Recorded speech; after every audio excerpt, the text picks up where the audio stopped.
Worm is a web serial by J.C. McCrae, also known as Wildbow.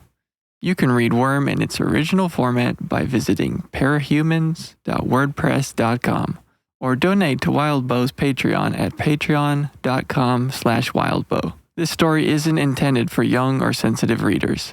Readers who are on the lookout for trigger warnings are advised to give Worm a pass. For a complete list, check the description for all of Worm's trigger warnings.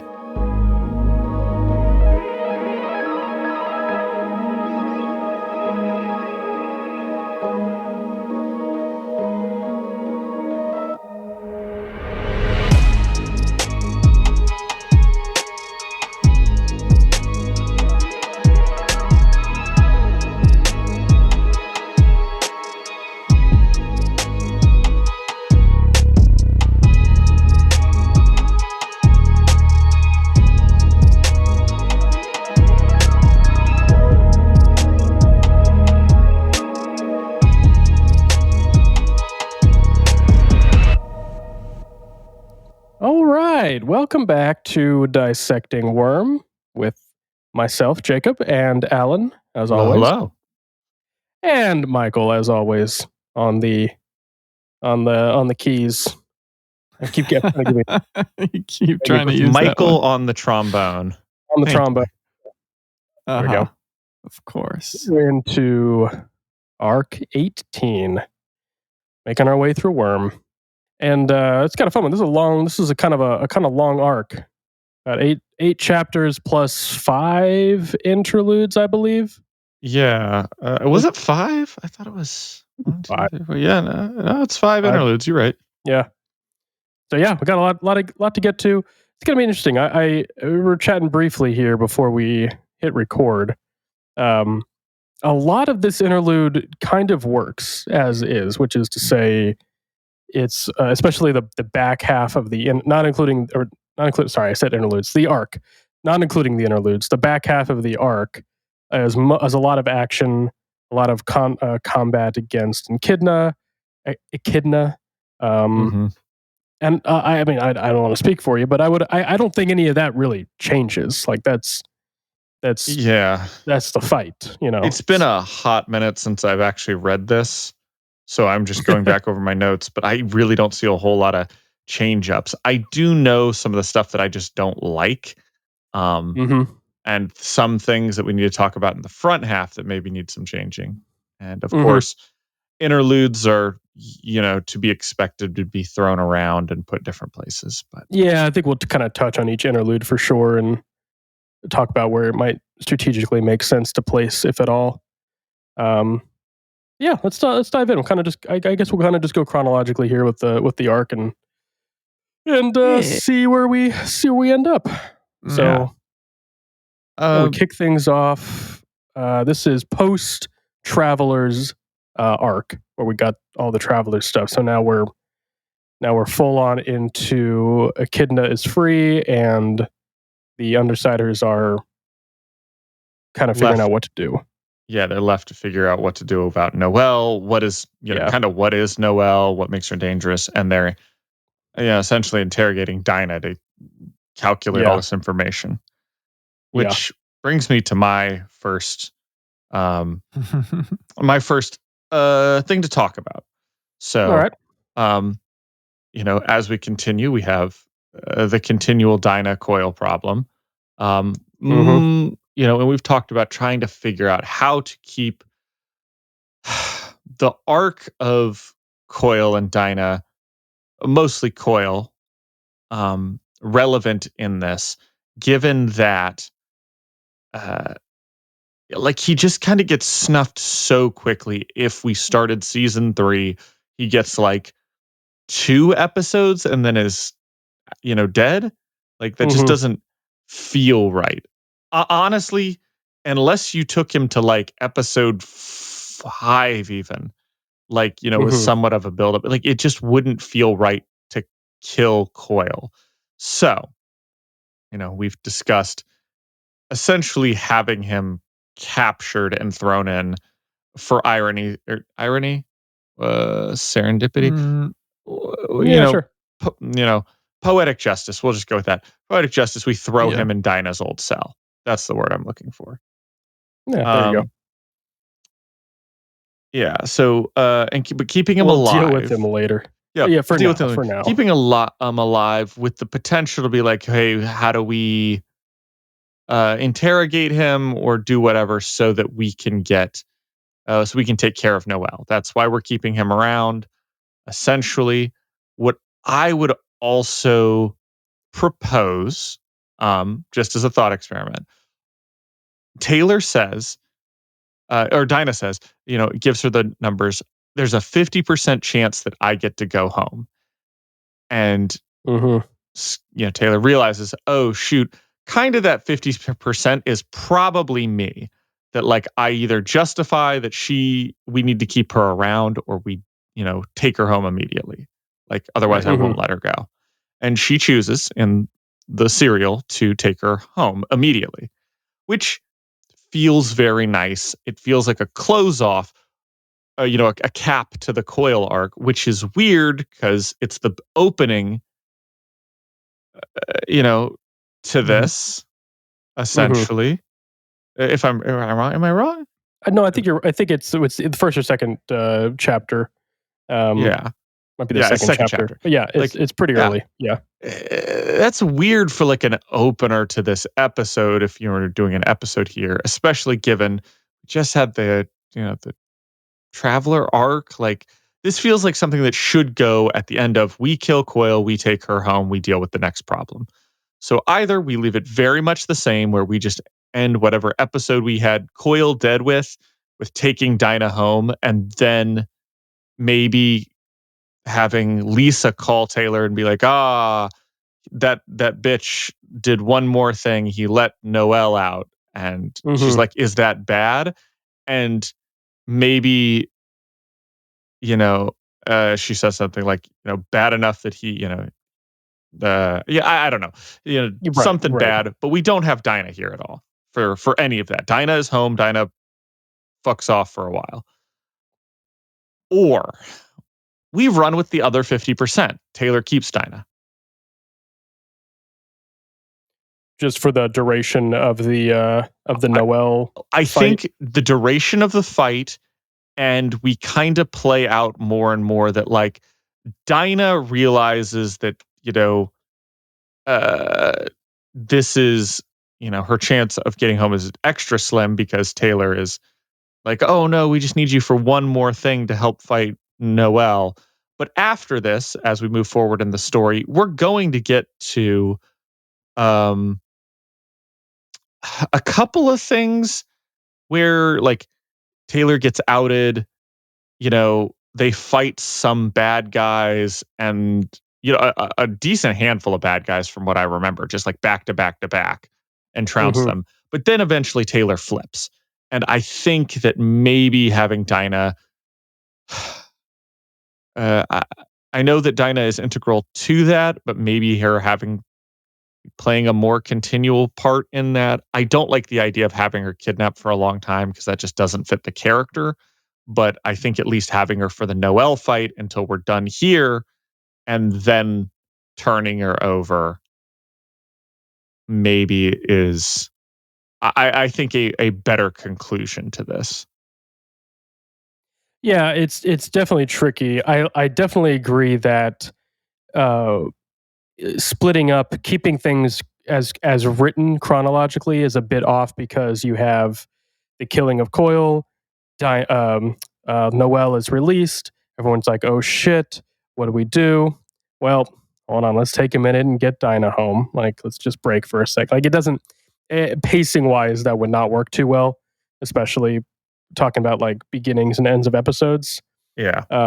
So either you'd be bringing Dinah home first, like you said, and then they get noticed that like, hey, I like your idea of Lisa calling Taylor and being like, hey, we're cleaning out the secret base, and well, one of the cages is empty, and kind of realizing from there. This is assuming you're playing it out kind of as written, where they've offed Coil earlier on, either doing it that way or waiting.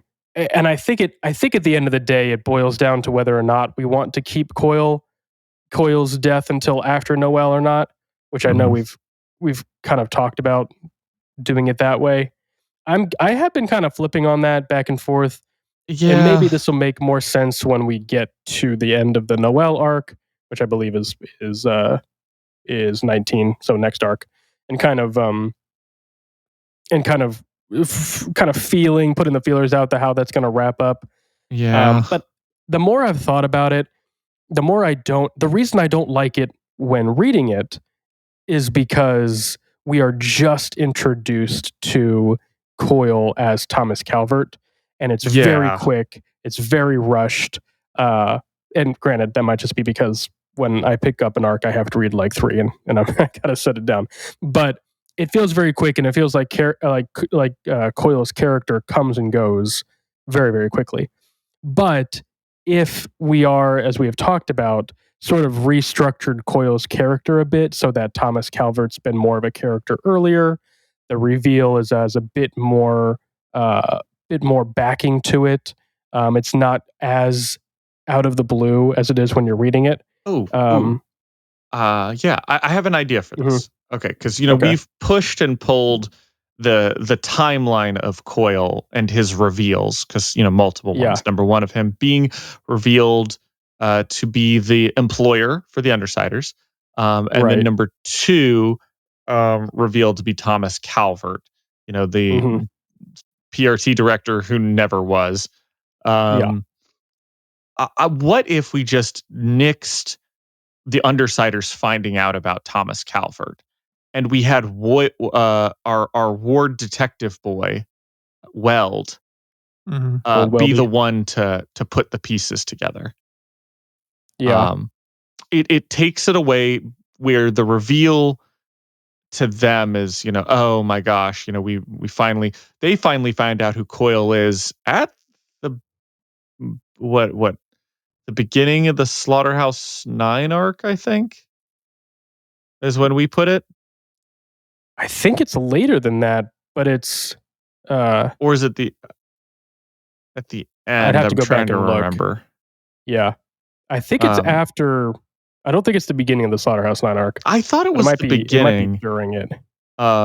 Because it's it is at the beginning. It's because they go to steal the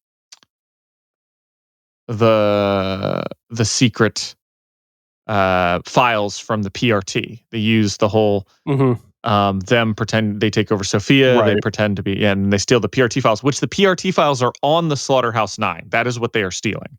Right. And then our story, we have Lisa say, "Hey, do you want to hand it over to the big boss personally?" He divvies up the territories and says, like, "What do you want?" Which is the conversation they have in like arc 4 or something like that, after the bank heist. Like, it's so quick. Yeah. Actually, no, not arc 4, arc 6, maybe, when they first meet. Yeah. But yeah, so we bump it up later. So it is at the beginning of that. So we get a whole season of Coyle being there and her having the Undersiders having the tension of, is Coyle going to rat us out, basically? And does he know that I'm not okay with her Dinah being kidnapped? I want to rescue her, which is fine. On the flip side, we have, of course, Pigott getting ousted as the PRT director, and Thomas Calvert. I think we bring him up quicker. I think if Pigott's out, Pigott's out. I don't think we keep her around for longer than necessary. Yeah, I agree. Thomas Calvert takes over. Maybe she's just suspended, a classic suspended with pay. I like the idea. Well, it depends on when you want to do it, I guess. I like there's a lot of ways you can make that make sense. You could easily have her suspended after dropping bombs on Brockton Bay. After firebombing Brockton Bay. Yeah, firebombing Brockton Bay and dropping the Bakudo bombs. All you got to do is a one-line thing about how, this wasn't authorized, and there you go, suspended. So it's not too hard. Thomas Calvert takes over in the interim.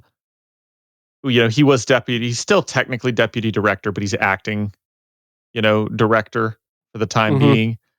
And while he's there, Weld continues to ask questions that he was already asking about Pigott, like why the hell was Defiant here? Maybe he's the one to be like, when they walk in, like, we all know who this is, right? And they're like, shut the fuck up. It's like, right. And maybe he does some more digging into, maybe there's something that Thomas Calvert lets slip. Maybe Mhm. he says something later on where he says a percentage, just Mhm. mentions like, there's a, there's 30% chance of this. And that just kind of, bothers Weld because, Mhm. he's heard that percentage thrown out before. And surprise, surprise, it was like the undersiders back at the meeting when he put together that Mhm. it was Dinah. So then Oh, right. Weld, Right. starts digging in and he's like, okay, what's Thomas Calvert's backstory? What's, what do we know about him? Where does he come from? Like, and through the, you know, That'd be a good looking way. into I people. like where you're going with that. That would work. That would work well, and it works well for the audience too, because those are the little clues we talked about. How like you want to feature audience, and obviously we're talking about like new, new members of the worm community, right? Book readers obviously Yeah. aren't going to be surprised by anything, but new viewers want to have the fun of making that connection. So you slip in little things like, oh, Weld picks up on a percentage thing. So does the audience, right? Like he's the surrogate in that scenario where you're dropping the clues for Weld and also the audience so that when Weld makes a connection, everyone's like, yes, I knew it, that kind of thing. Yeah. Yeah, And I maybe think that he works well. also starts looking into, man, what is Coyle been up to? Because he's been awfully damn quiet since, all the way since Leviathan. Nobody's seen nor Right. heard, but there appear to be a lot of like guns for hire and like a lot of money moving around Hmm. buildings that given the state of the city, like, yeah, it's not unusual that somebody would buy up a bunch of cheap property, but Yeah. there's a lot more infrastructure getting put in or that was prepared for. One of those, the fallout shelters were like made before the fallout, like Yeah. they knew it was going to happen kind of thing. Like, and Also, then, yeah. just as because I got to throw this out there. Another really easy thing we got to slip in. We never mentioned, but during the Leviathan fight, Coyle is not doesn't participate, and they give. I think like Lisa gives the kind of excuse. Well, his power wasn't going to do any good against Leviathan. It makes sense that he would just hide this out.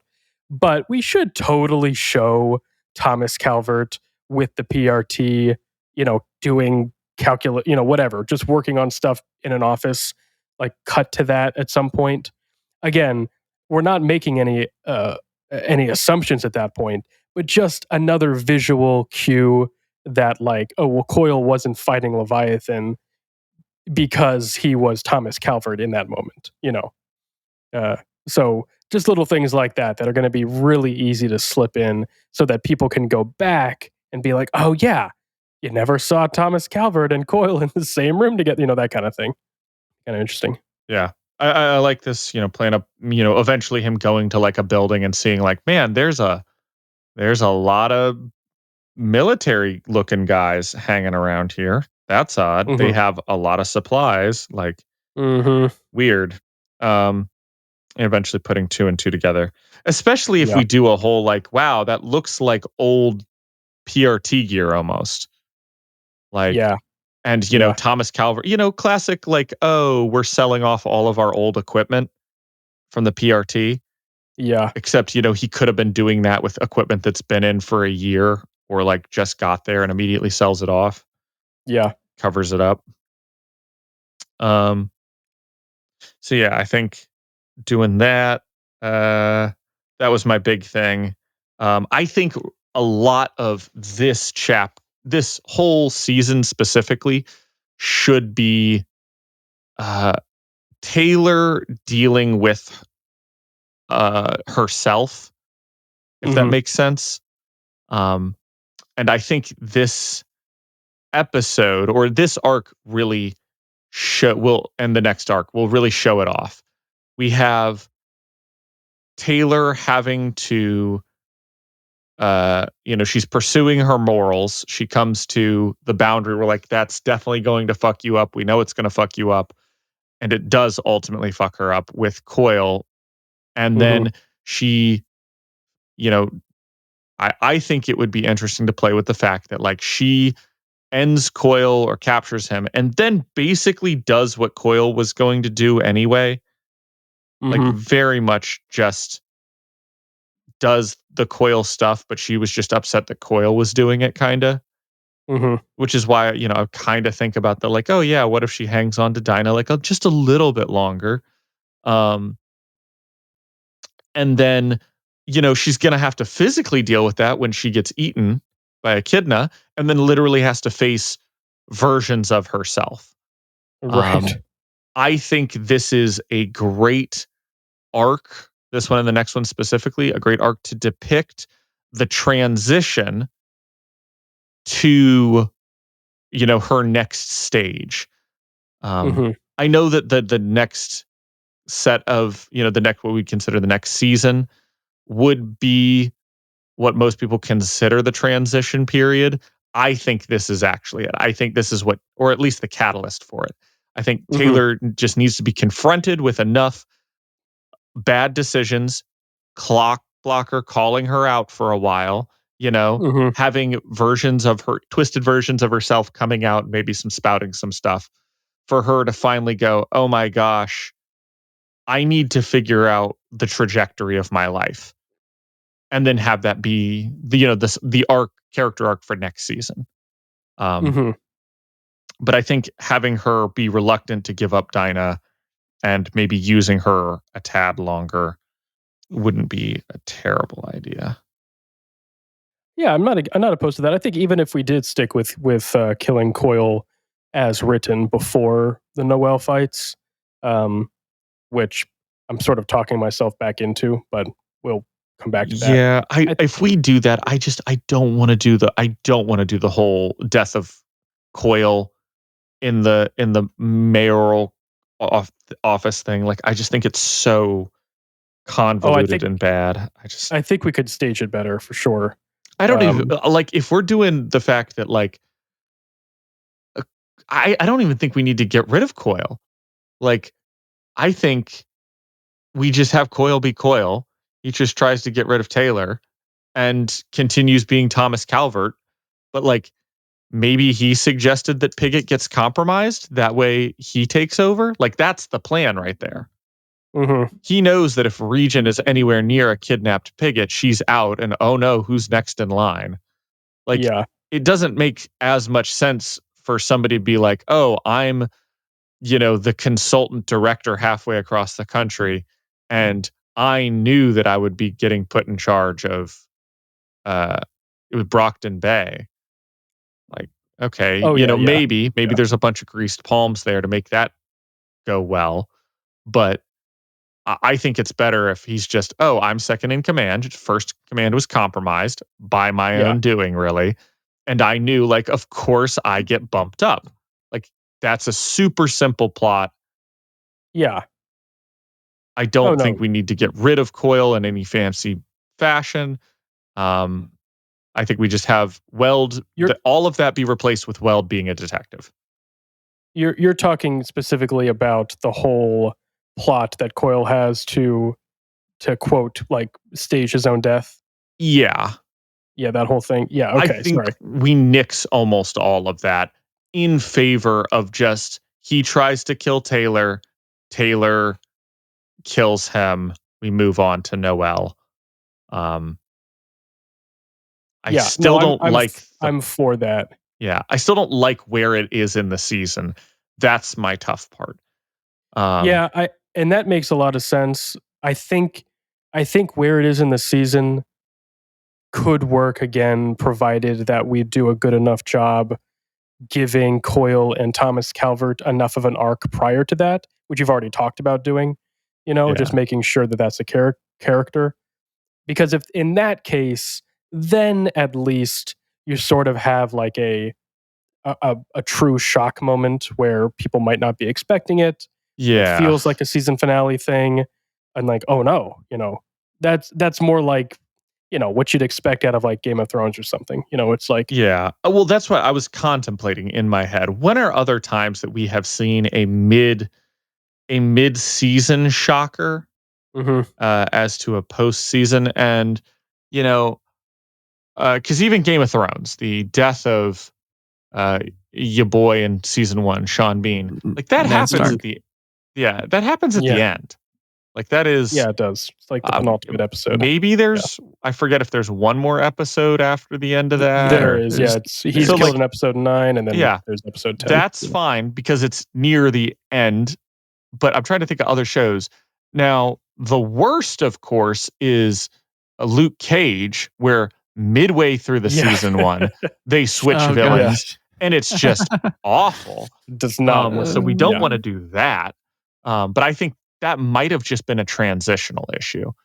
I agree. I think Luke Cage suffered from the fact that Mahershala Ali was just so good. It was him, right? God, I don't want to. Yeah. Okay, was so good, and everybody loved him as a villain. That losing him was like, oh, well, Yeah. anyone's going to be kind of a step down now. And the replacement villain, who I completely forget, was just completely forgettable. I think we avoid that a little bit because, one, Noelle has been a building issue. It wasn't out of the blue. 2, not a permanent villain replacement, you know?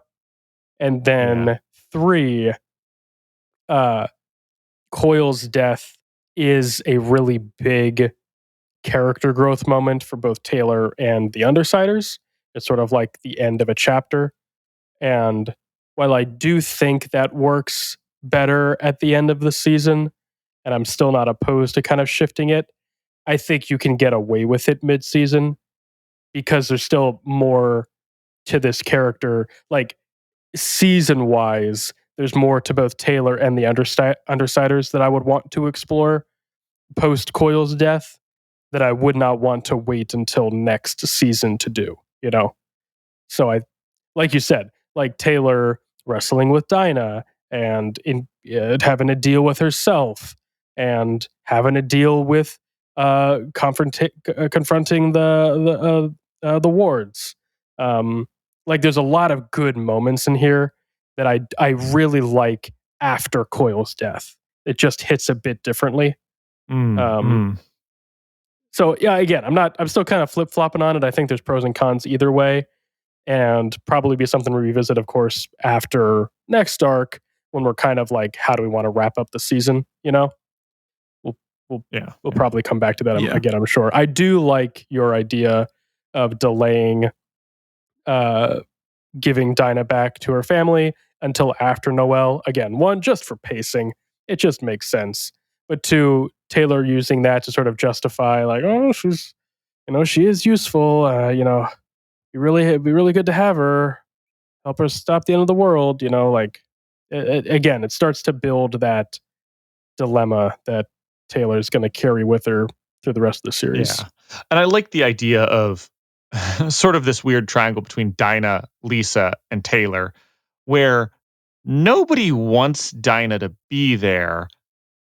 And everybody knows that Taylor doesn't feel good about it, but like Dinah's not about to be like, oh, hey, can I go home now? Like, you are kidnapping me still. And nobody wants to admit to that.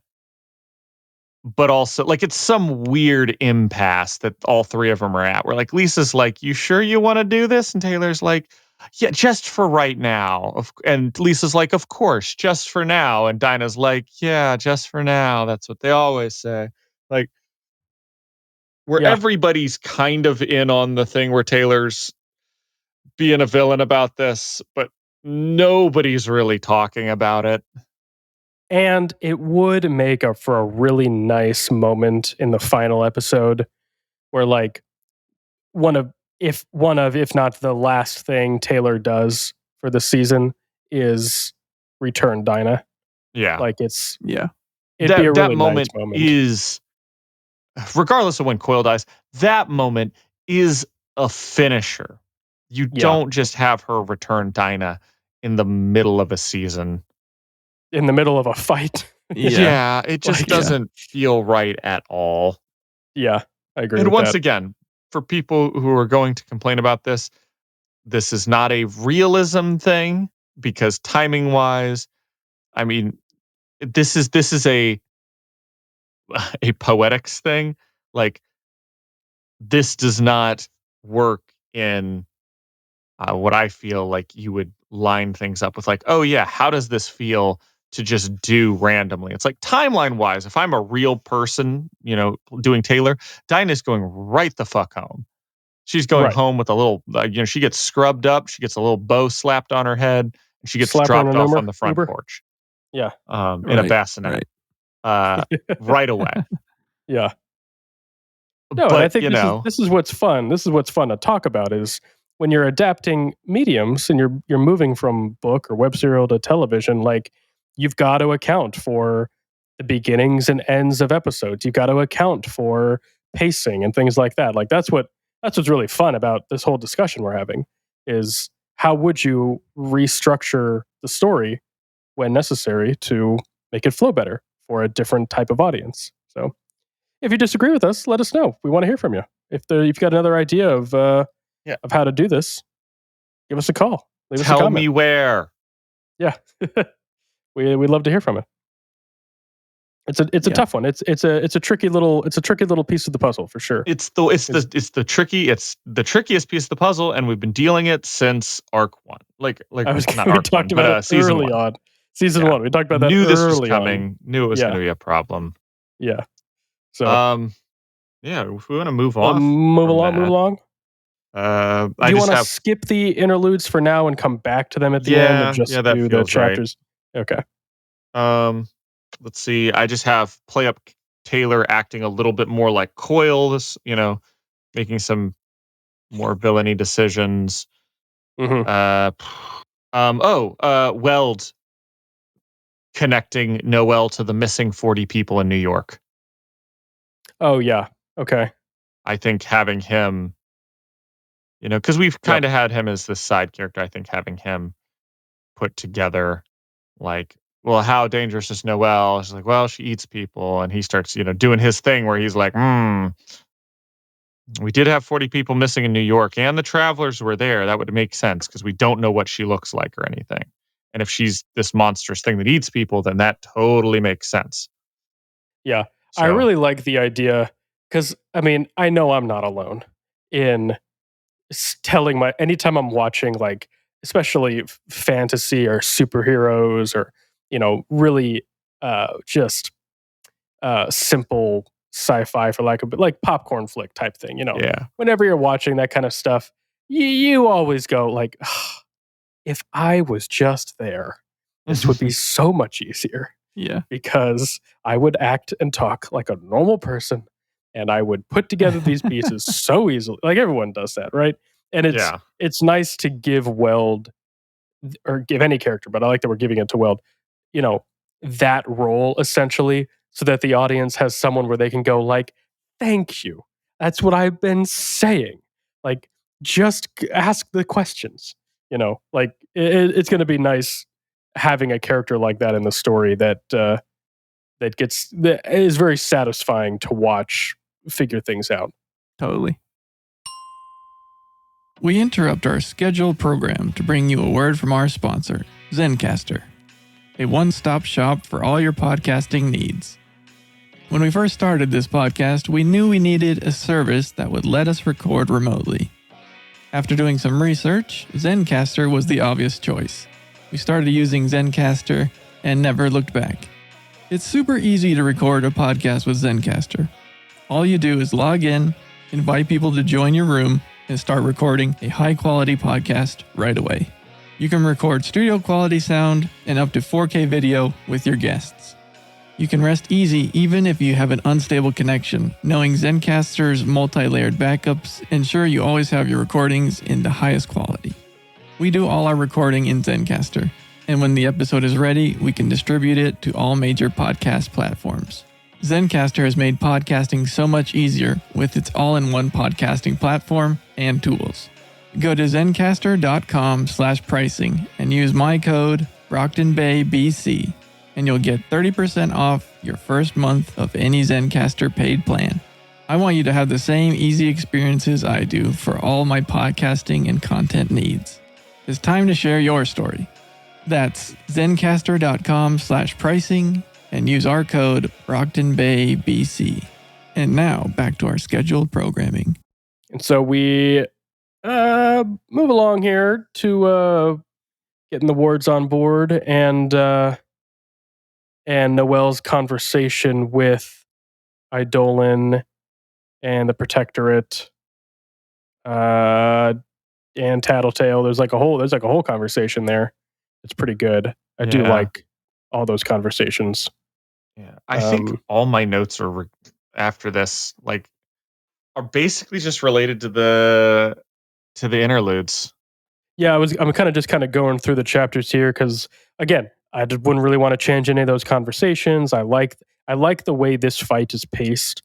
I talked a little bit about this in book club portion, Brockton Bay Book Club, but these couple arcs with Echidna's fight and Noelle's fight, I remember pretty vividly, and I think it's because I do think it's one of the better paced sections of the story once it gets into the conflict. It takes a while. It's a long fight. There's these moments where they get to breathe. There's a lot of conversations. There's a lot of teamwork. And a lot of that, I think, is just going to work very well on screen. It feels more like we're watching a couple episodes of like Band of Brothers, right? Mm-hmm. Where you've got the fight going on the whole time and they're always fighting. But then, every episode there's like some conversations and they kind of regroup and they're talking and there's character growth and then, they go fight, and they come back. Like it kind of feels the same way. Yeah. I do think, sort of as foreshadowing, I think showing Taylor being number one, she, has this talk with Clockblocker about how she appears.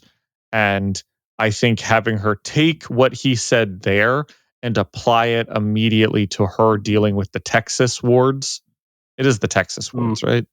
That's the Chicago. The Chicago wards. Yeah, Chicago. Yeah, the Chicago wards. Because Texas wards have young buck. The Chicago wards, I think would be some good foreshadowing for what's going to happen in the future. And also show that like Taylor realizes she looks bad and needs to be less she needs to be more copacetic to people. She needs to be less antagonistic towards these groups that she's trying to work with. And also it would be nice to have outsiders that she hasn't fought yet that maybe have heard of her, but then they meet her and are like, you're not that bad. And the Chicago wards are pretty good at that. We're like, hey, nice to meet you. And she's like, hey, I'm Skitter. And they're like, oh, shoot, isn't there a villain named Skitter? And she's like, yeah, that's me. And they're like, oh, well, you're not what we expected. And she's like, I don't know what to tell you, man. Yeah. The best I can say is I was trying to do some good, and things got out of hand. And they're like, it's rough. We get everybody has a story, Yeah. Yeah. Don't always approve, but and like I said, they're all very cool about it in comparison to like the rest of the wards that we've met. Where like we've been fighting her and they're all assholes, which was some with very good reason to be. But Taylor essentially having to make the personal change to not be a dick to people, and maybe have it be nice to have some people that aren't a dick to her. Yeah. I do like I like the difference between Chicago wards and Brockton Bay wards, mainly being like Brockton Bay wards and Brockton, like everybody in general, we're living in like this just post-apocalyptic city. I mean, it's as bad as it gets. And then here comes Chicago, and you can assume that they've got their own problems, but it's clearly a functional city. And they find out real quick. Yeah. but it's like it's a great contrast, and I think that's going to be a lot of fun to see played out. Yeah. Other than that, I think all of this works. You just want to move to the interludes because I feel like that's going to be. I think we just move on. I'm just taking another look here, but yeah, I mean, the clone fights are going to be fun. You know, it's going to be fun to see played out. Eidolon going and doing his thing with the gravity hits. Like a lot of the power stuff is just going to be really cool to see on screen. I think end of the episode. I think we end the episode with Taylor getting eaten. Oh yeah, 100%. That's a game ender right there. Let's start with interlude 3, if you don't mind. Okay. Jessica Yamada. Ah, yes. I think we can spread this out through the season. Oh yeah. Oh, through the season. Yeah, definitely. Yeah. Like there's 1, 2, 3, 4, 5, 6, 7, 8 of these. And some of them are immediately chronological to stuff that's happened. So, you know, the Victoria one's great because we see the follow-up on that from, I mean, we have an opener to that at this, I think at the beginning of this season where, you know, she's like, where the fuck is my daughter? And they're like, yeah. Oh, whoops. And we even hear about her from Clockblocker, like what the you know, you hear what the fuck happened, and then we can even, you know, show like, yeah, here she is. We unfortunately haven't seen Sveta, but we have seen Matryoshka before. But we'll get to talk with her in another interlude. I was gonna say, in all honesty, Sveta is one we're cutting. Like, just I'll be the bearer of bad news there, but she hasn't been seen before. Yeah. We're not going to see her now. Can you do me a favor? Can we switch cutting Sveta for Matryoshka? Cutting. Well, either way, Matryoshka too. I'm just thinking in terms of like, in this case, it doesn't make any sense to see Sveta in an interview in a therapy session with Jessica Yamada because we've never seen her before. Yeah. Well, what I'm saying is, so we sub out Sveta where she maybe was dropped off during the quarantine of 2020 in the Traveler arc. We show her in the Traveler arc where she's one of the creatures that gets dropped off and is attacking people. Yeah. But maybe she escapes and gets caught by the PRT at a later year. I know we had this big discussion before about last time about not doing anything, you know, not taking into account stuff for the sake of the story. In this one, for the sake of Ward, the sequel series. However, Sveta does continue to show up later in Worm. And I think it would be important to introduce her now because we also have Weld as a big character. And Weld and Sveta are a couple. So then if you're going to have her, then you need to go all the way back to season 2 and have her arrive maybe with Weld or something like that. Oh, I was just going to have her arrive during the Traveler arc. She's here, and then eventually, however she naturally gets out in the story anyway, which I think happens in... Is it in this? I'd have to go back and look at it. When Weld shows back up, she's with him. Yeah, I'd have to because he leads the Case 53s. Right. I remember that. Yeah. She's with him the whole time there. Yeah. Yeah. Again, it's one of those things where like you just have to justify the character being there. So either you introduce her much sooner so that, you know, she'd make sense that she's present. Yeah. If the first time you're seeing her, the audience is seeing her is in a counseling session in the middle of season 3, it's not going to work. It'll feel completely out of the blue. I think that's all I'm saying. I totally agree with you. I think the purpose of keeping her, if I'm just going to make up some justification, would be that what Jessica is doing and exploring sort of how people would handle Case 53s Like, on one hand, we have a bunch of Case 53s that are very, while inhuman, are still in control of their bodies, mostly speaking. Mhm. They, you know, there's a level of humanity to them where they can walk, talk. They have their own will. Their body, does what they tell it to. Mhm. And so, how do you deal with somebody who has a Case 53 where their body is literally just blown to tendrils, like, and they don't have control over it. And on one hand, we have something that occurred via cauldron, Sveta, and one we have that occurred via, you know, powers, Victoria. Mhm. And I think showing that, like, this is the kind of people that are around uh Victoria, where she's gone, kind of how monstrous Mhm. the range of powers can be. Um, and then you get into the more normal types: Clockblocker, Weld, Flechette, Kidwin, Vista, Eidolon. Um, I think it's a good show of just range and, like, what does it look like to have a parahuman, parasylum? Like, we've Yeah. seen we've seen the prison, which, to be fair, I don't feel like the birdcage actually adds all that much to the story. Well, I And think it just answers that question, where do bad capes yeah, go? and I think this would be a great answer to that as well. Where, like, Marquis really doesn't do anything in this story, Mhm. other than he is, like, he exists. That's his whole purpose in the story. He exists so that Amy can have a father that's a villain. That's it. And otherwise, he just sort of shows off the birdcage.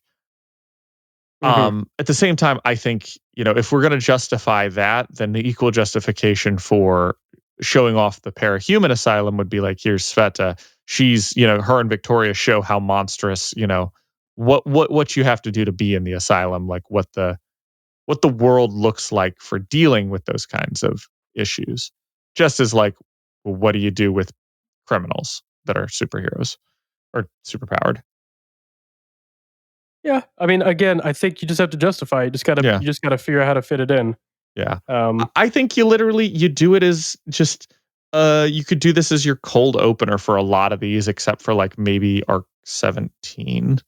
mhm. Um, just, Jessica going in, because a lot of these, like, her showing it, talking with Eidolon, talking with Vista, talking with Kidwin, Flechette. Well, all of these could be thematically placed with issues we've already dealt with, Mhm.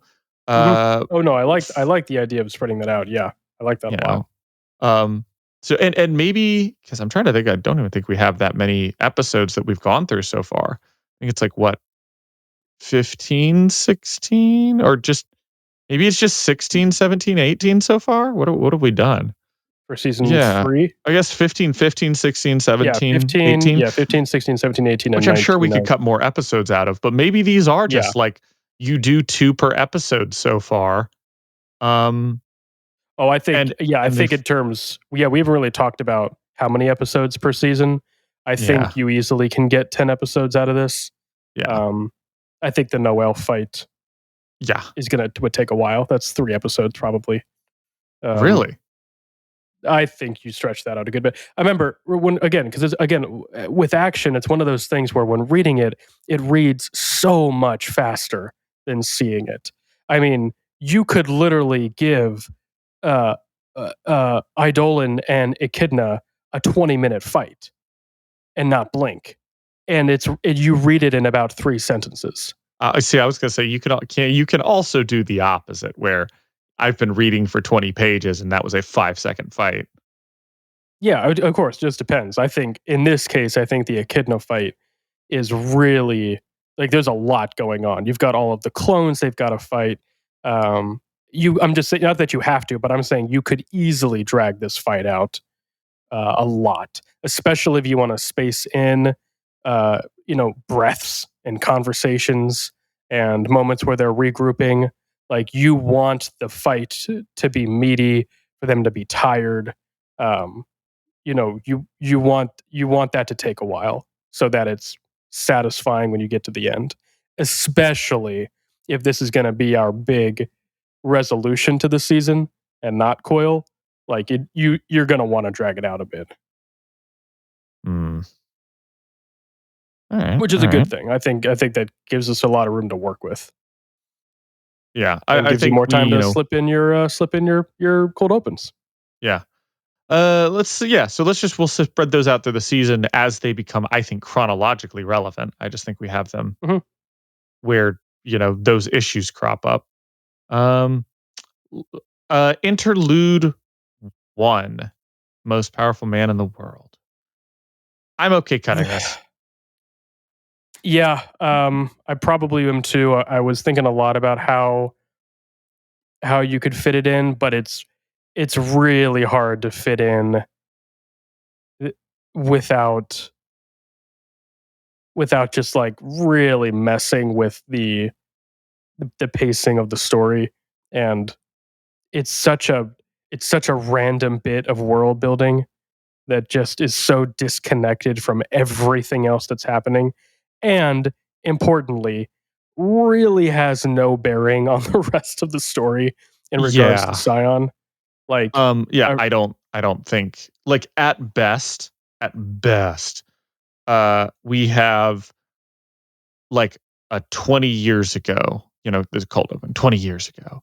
right. Homeless guy watches the Gold Morning dude touchdown, or Mr. Gold Morning Scion touchdown, and he like does the whole talking to him, and then like basically says like, go, like, stop the Endbringers, like, save us, and then he takes off. And that's it. I don't think we introduce this new, like, the woman he passes the power off to, or we just pick one of them. We either start with, I like the idea of the homeless dude personally. I think that's I think fun you fit bit. this in. I think you fit this in whenever we get to talking about, and we're jumping way ahead, and of course we have no idea how we're going to plan this, but just like talking about the entities in general and how they arrived and interact. Like, you fit this in at that point. That's, and it's sort of, yeah. You're right. When you're right, you're right. You're right. You're right. No, I agree. I cut this here for now. Yeah. Crusader. I like that we get to see Theo again. I do like seeing Theo. I think that part is important. I think we'd have to think about a way to maybe tie this in a bit more. I think we bump this to later on. Okay. There's a moment in which Taylor joins, the Chicago wards, and I believe Theo is in on that team there. He is, yeah. After the time skip, but he's he's been there a while. Yeah. I think they arrive essentially at the same time. I think that we put the Kiz capture about the same time as Taylor's. And that way he has been training for a while, and there's definitely a hardened element to him. And Taylor kind of just takes over the villain bullying / training him. Yeah. But like, he's okay with it because he's like, I understand. I've got to do whatever it takes. And when they they left me for the wards, like, they knew that was what it took. Yeah. And maybe he's gotten his powers already. Maybe he got his powers, but he really sucks at them or something like that. And they were like, we can't help you, but who's really good with powers? The fucking wards. Right.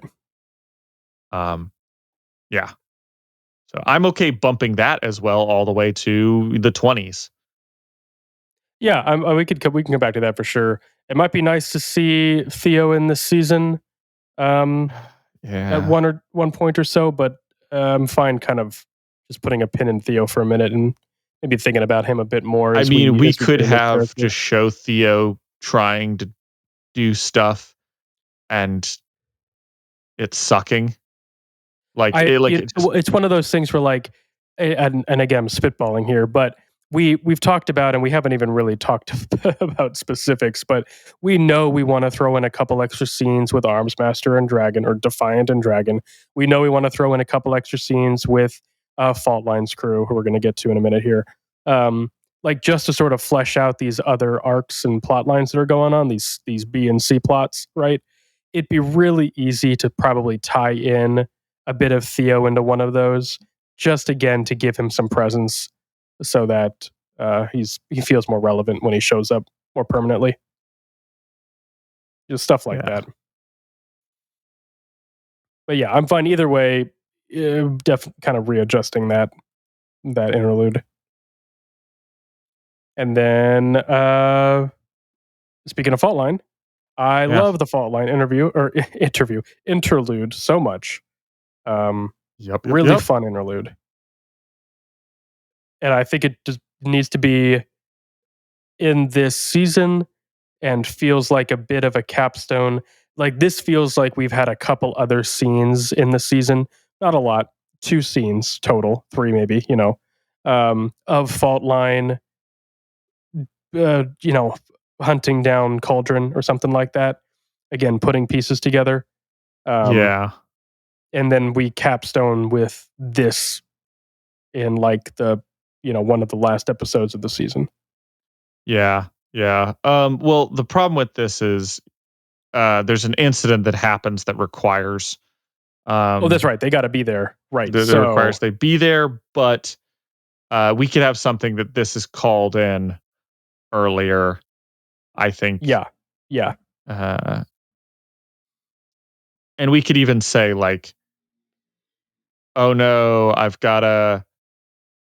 We could have this be an aside to, or an extra end credit to the episode in which the Undersiders are like, man, we need more money to do stuff. Lisa says that thing like, oh, to get Dragon off our hands, I need some money to go buy essentially a tip from the Dragon Slayers on how to defeat Dragon. Yeah. And, Coil's like, how much is that going to cost? And he's like, do whatever it takes. And she maybe does that, but she also takes some of that money and just goes, hey, calls up what's her face and goes, hey, I've come into a great deal of money. I can afford it. Like, name your price. Yeah. I like them exploring Madison, Wisconsin after we've seen that in the Travelers interlude. Stuff like that's going to be still like, I don't really want to change any of that. I like all of that. Yeah. Here's the thing. Do we want to have Contessa there? Yeah. Okay. I think so. And there's 2 ways you could do it, of course. One, you don't show like it's written, you don't show her kicking their ass, and you just leave that as a bit of a mystery. Or 2, is pretty good. Which I kind of lean towards that. I think that works well. Yeah. But we do see Contessa often, much later on, and we do see her in action. So it wouldn't be crazy to show her in action, and it would be a fun scene to show. And just see her just easily dispatching characters we've come to know and love. Yeah. Very, very easily. I like the idea of her not being shown. It builds tension. I do like that. Technically, we've already seen her all the way back in our version where she potentially was the one to trigger Lung, whether we show that or not. Oh, right. Whether we choose to show that. Right. I forgot if we even included that part in our. I don't think we version. did, but I forgot about that. Yeah, we didn't show his trigger event. Yeah, but no, I think that stands as is. I think that goes as maybe a cold opener to an episode. Yeah, that could work pretty well. Maybe a little earlier on.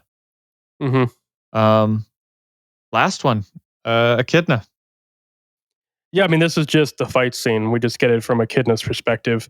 The one thing I really like about this interlude is that it's really the death of Noelle, and it's like where she lets Echidna take over pretty much permanently. And that's really hard to show. I think you have her have a conversation with Taylor, I think, Mm-hmm. where Taylor and her have a face-off after the Eidolon face-off. And essentially she goes, yeah, you got me. But like what you don't understand is like, I will give up everything, myself included, if it means fucking you guys over. She closes her eyes, and when she opens, like, they're glowing. And like, no, like, there is no Noel, there's only Zool. Right. Right. And she can even give her like little monologue, like it's constantly like eating at me. It wants to, consume me. It wants to take over. And I'm afraid that like, if I let it go, it'll eat all of me. But if that means killing you guys, then like, I am all in on that. Yeah. And Taylor's like, fuck. And, she's like, well, next time, goodbye. Like, I hope you all fucking die. And then closes her eyes, opens them, and they're like glowing red. And, yeah. Yeah, I think that Taylor. works. I think that works pretty well. I think that wraps I don't feel it up. like there's a whole lot else to this. I feel like this is another pretty straightforward. Pretty clear cut. I think these couple arcs with the Echidna fight are fairly simple for the most part. Which I'm fine.